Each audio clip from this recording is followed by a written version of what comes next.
নমস্কার বন্ধুরা, আমি সোমা। হ্যাপি ফ্যামিলির পক্ষ থেকে আপনাদের সকলকে স্বাগত। আজ আমি আপনাদের সঙ্গে শেয়ার করব চিকেন রেজালা। তো বন্ধুরা, ভিডিওটি দেখতে হলে অবশ্যই একটা লাইক দিয়ে পুরো ভিডিও দেখার অনুরোধ রইল।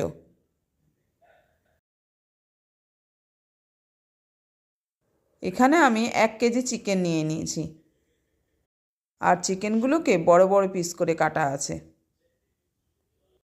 এই চিকেনটাকে আমি ধুয়ে পরিষ্কার করে নিয়েছি।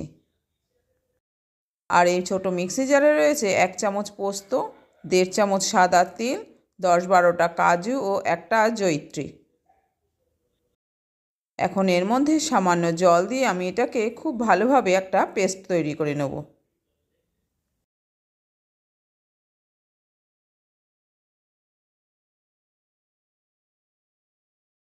আর এই বাটিতে আমি আগে থেকে তৈরি করে নিয়েছি আদা, রসুন ও কাঁচা লঙ্কার পেস্ট। এখানে লঙ্কাটা যে যা ঝাল অনুযায়ী নেবেন, তবে এখানে কাঁচা লঙ্কার বদলে গোটা গোলমরিচ নিলে খুব ভালো হবে। আর এদিকে আমার তিল, কাজু, পোস্তর পেস্ট রেডি হয়ে গেছে।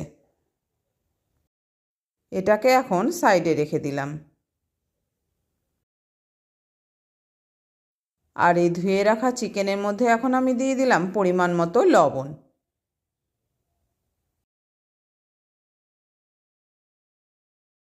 এরপর দিয়ে দিলাম আদা রসুনের যে পেস্ট করে রেখেছিলাম সেটাকে। এখন পুরো পেস্টটা আমার লাগবে না, এর থেকে আমি 2.5 থেকে 3 চামচ মতো তুলে নিলাম।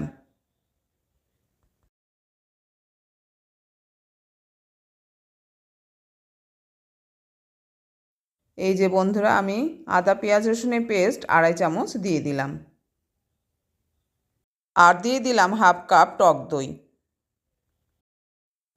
আদা পেঁয়াজ রসুনের পেস্ট আর টক দই সব একসাথে আমি হাত দিয়ে চিকেনের সঙ্গে মাখিয়ে নিলাম।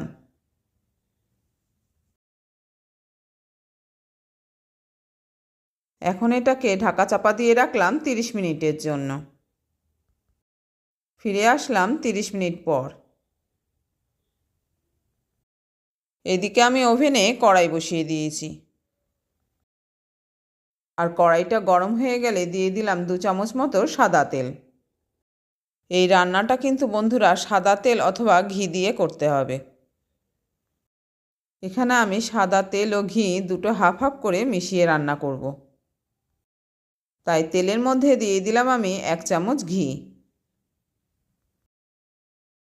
এইবার তেল ও ঘি গরম হয়ে গেলে এর মধ্যে দিয়ে দেবো আমি 3টে শুকনো লঙ্কা, কিছুটা সাদা জিরে ও মৌরি।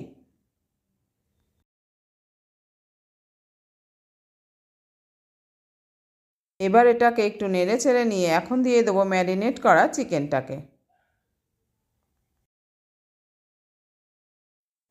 এই যে বন্ধুরা, ম্যারিনেট করা চিকেনটাকে এখন আমি কড়াইয়ের মধ্যে দিয়ে দিয়েছি। এখন এটাকে বেশ কিছুক্ষণ ধরে নেড়ে চেড়ে কষিয়ে নিতে হবে।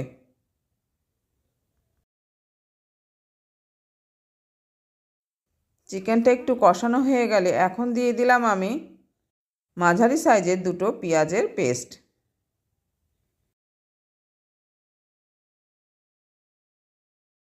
পেঁয়াজের পেস্টটিকে দিয়ে আবার এটাকে নেড়েচেড়ে বেশ ভালো করে কষিয়ে নিতে হবে। এই রান্নাটায় কিন্তু আমি হলুদের ব্যবহার করিনি।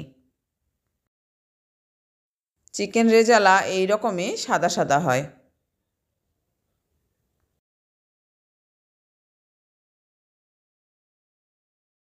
এই কষানোর কাজটা কিন্তু বন্ধুরা একটু সময় নিয়ে করতে হবে।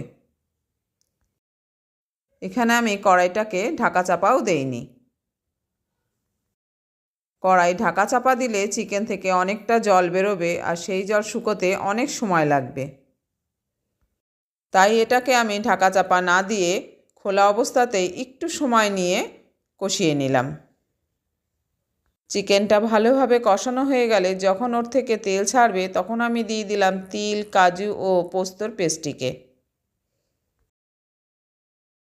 এখানে আমি মশলার পেস্টটির মধ্যে সামান্য জল দিয়ে তারপরে কড়াইতে ঢেলে দিলাম। নইলে এটা এতটাই আঠালো ছিল যে মিক্সি জার থেকে এটা পড়ছিল না।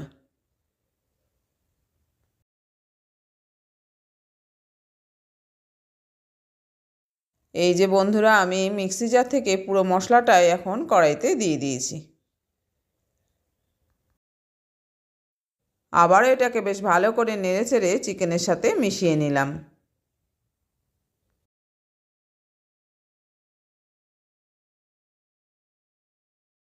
মশলাটা দিয়ে একটু নেড়েচেড়ে নিয়ে এখন আমি মিক্সি জারটা ধুয়ে সামান্য জলও এর মধ্যে দিয়ে দিলাম।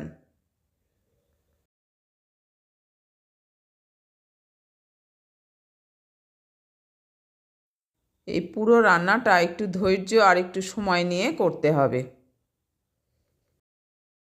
ঢাকা চাপা দিয়ে রান্নাটা করলে হয়তো তাড়াতাড়ি হয়ে যেত, কিন্তু এতে কড়াইয়ের নিচে লেগে যাওয়ার ভয় ছিল।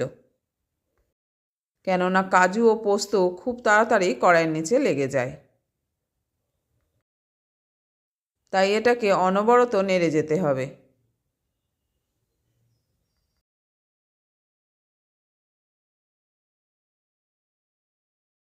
এখন এই চিকেনটা খুব ভালোভাবে আমার কষানো হয়ে গেছে।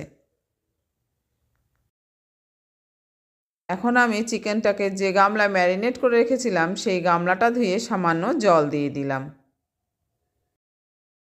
একই সঙ্গে চিকেনের মধ্যে পরিমাণ মতো জলও দিয়ে দিলাম। আর এই জলটা অবশ্যই উষ্ণ গরম জল হতে হবে। জল দিয়ে এবার দিয়ে দিলাম পরিমাণ মতো লবণ। রান্নার এই পর্যায়ে এসে আমার সকল বন্ধুদেরকে আবার মনে করিয়ে দিচ্ছি যে যারা যারা এখনও পর্যন্ত একটা লাইক দিতে ভুলে গেছেন, অবশ্যই বন্ধুরা একটা মনে করে লাইক দিয়ে দেবেন। পরিমাণ মতো জল দিয়ে এবার আমি দিয়ে দিলাম চিড়ে রাখা 3টে কাঁচা লঙ্কা। এখন একটু সময় নিয়ে চিকেনটাকে ফুটিয়ে নিলেই রেডি আমাদের চিকেন রেজালা। আমি এখানে যেরকম গ্রেভি রাখবো ঠিক সেইভাবেই চিকেনের ঝোলটাকে আমি শুকিয়ে নিয়েছি। এতে করে চিকেনটাও ভালোভাবে সেদ্ধ হয়ে গেছে। এখন আমি গ্যাস ওভেনটাকে অফ করে দিয়ে এটাকে একটা সার্ভিং বলে ঢেলে নিলাম। তো বন্ধুরা, আজকের রেসিপিটি যদি পছন্দ হয়ে থাকে তবে লাইক, শেয়ার ও কমেন্ট করতে ভুলবেন না। আর নতুন বন্ধু হলে চ্যানেলটিকে সাবস্ক্রাইব করে অবশ্যই আমার পাশে থাকবেন। ফিরে আসছি পরের ভিডিওতে অন্য কোনো রেসিপি নিয়ে। ভালো থাকবেন, সুস্থ থাকবেন, আর আমার সঙ্গে এখনও পর্যন্ত যারা রয়েছেন তাদের অসংখ্য ধন্যবাদ। আর রেসিপিটি পছন্দ হলে অবশ্যই বন্ধুরা এইভাবে বাড়িতে বানিয়ে খাবেন।